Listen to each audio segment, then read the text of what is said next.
আসসালামু আলাইকুম। আজকে আমরা শুনবো সহিহুল বুখারীর ৫ নম্বর হাদিস।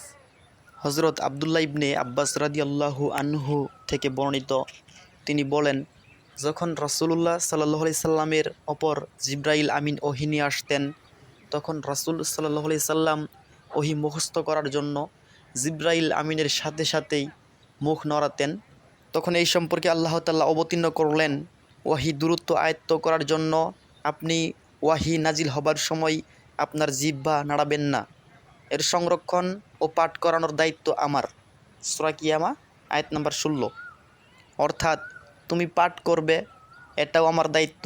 তারপরে যখন আল্লাহর রাসূল সাল্লাল্লাহু আলাইহি সাল্লাম এর নিকট জিবরাইল আলাইহিস সালাম আসতেন, তখন তিনি মনোযোগ দিয়ে কেবল শুনতেন।